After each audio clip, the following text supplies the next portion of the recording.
Hey, ¿qué tal? Y bienvenidos a un tutorial más en Python. En este tutorial comenzaremos a usar el ciclo for.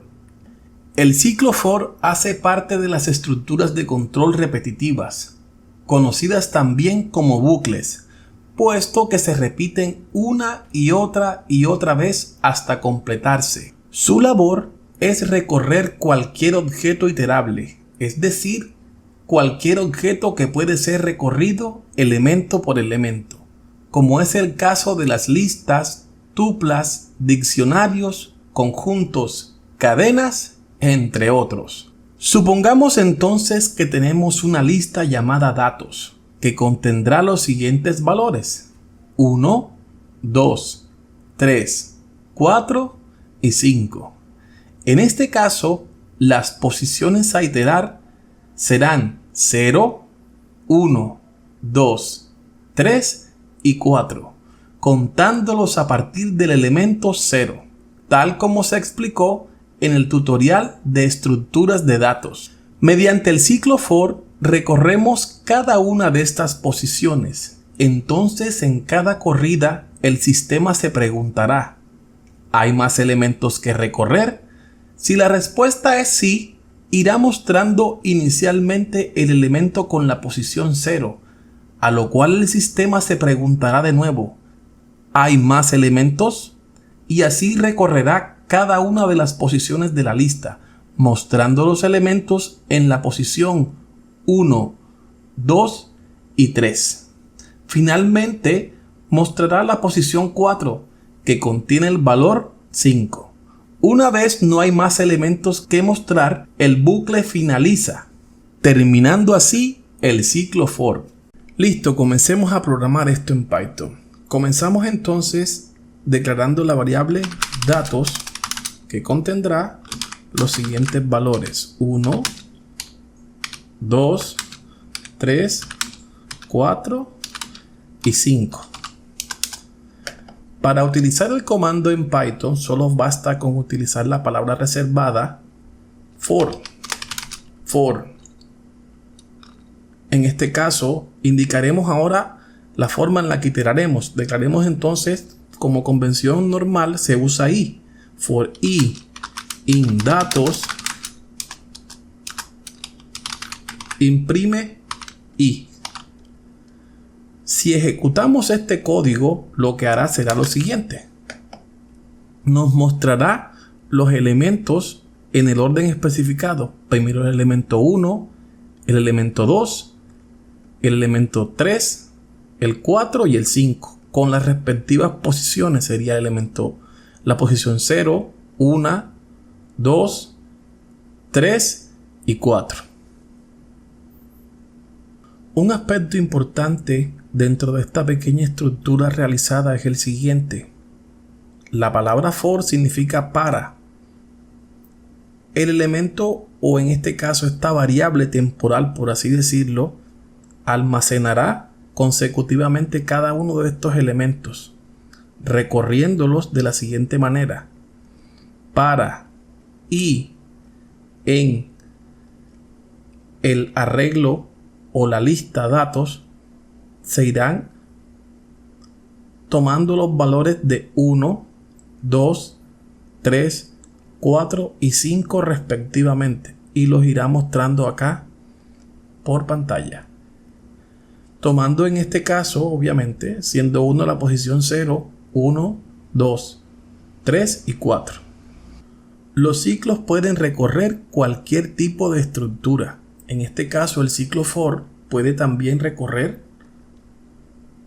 una estructura de datos tipo lista que almacene nombres de frutas.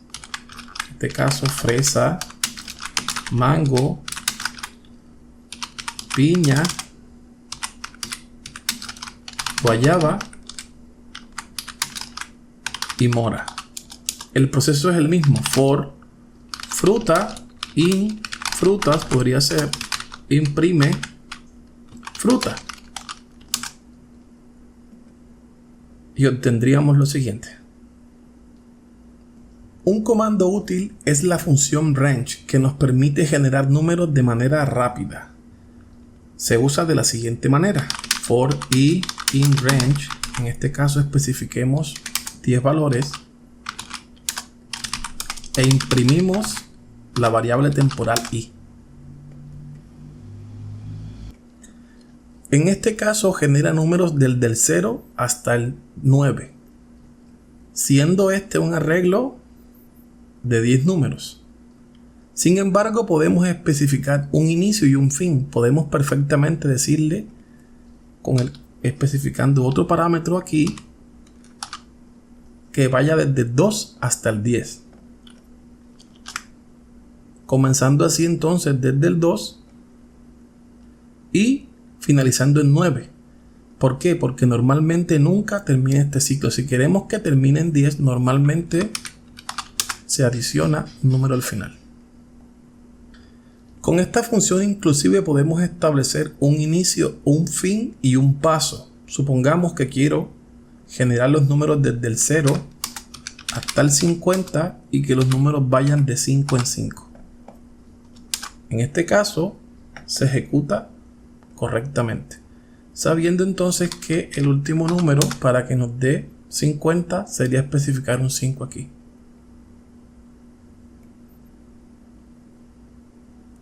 Dentro de un ciclo for podemos realizar distintas acciones. Por ejemplo, for i in range 5, especificarle que se imprima hola 5 veces. Me refiero a dentro del ciclo, refiriéndome principalmente a lo que ocurre dentro del bucle, ya que dentro de su estructura, es decir, dentro de la indentación, luego de declarar el ciclo, es que se repetirán las acciones. Por ejemplo, hola, o puedo perfectamente especificar otra que vaya y me muestre los números. Por ejemplo, números, coma y. Una vez finaliza el bucle, podemos, al igual que como se usó con los condicionales, usar else. Es decir, cuando termina el bucle o cuando esta condición deja de ser verdadera.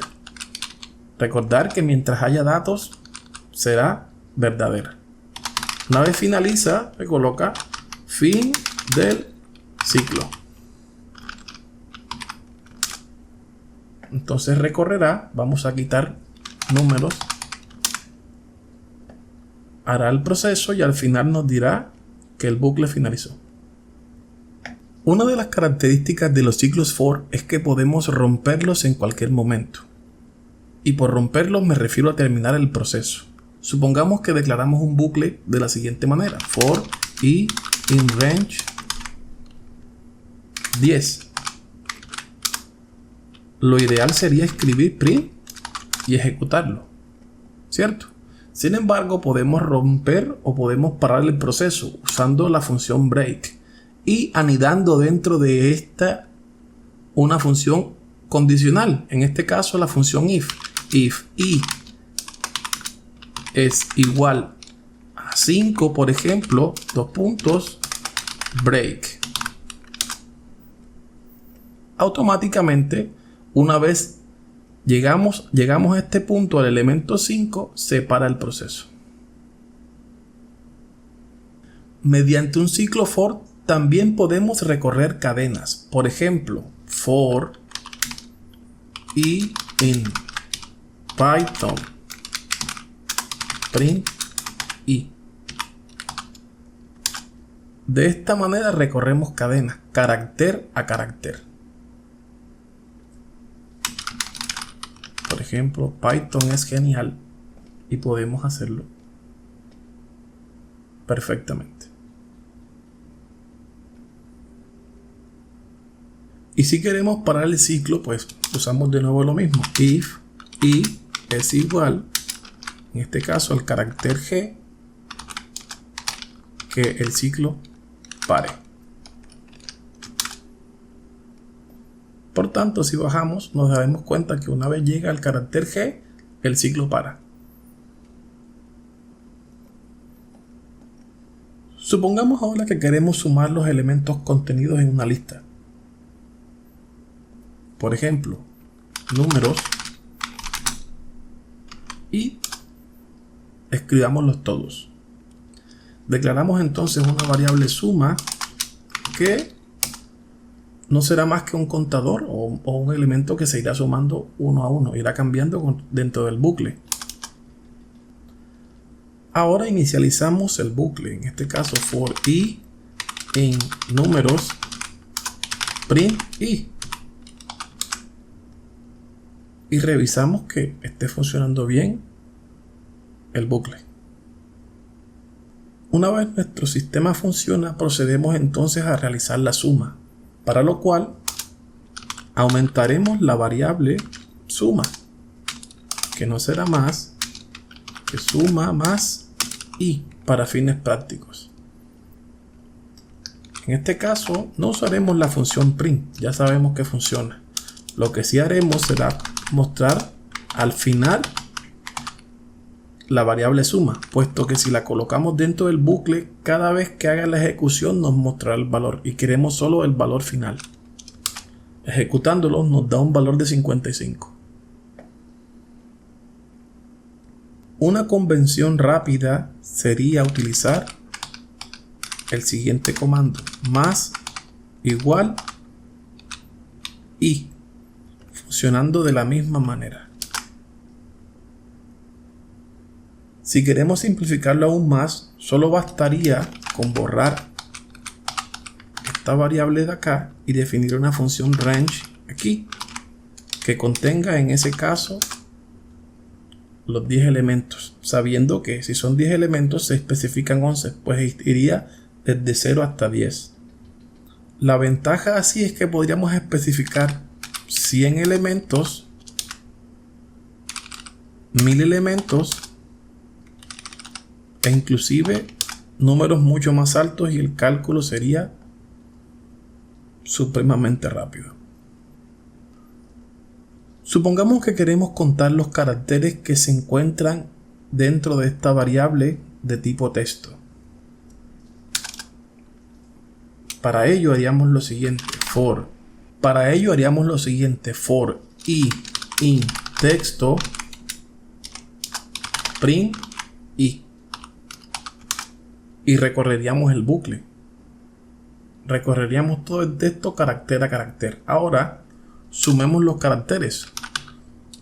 Suma, comencemos en 0 y el mismo proceso.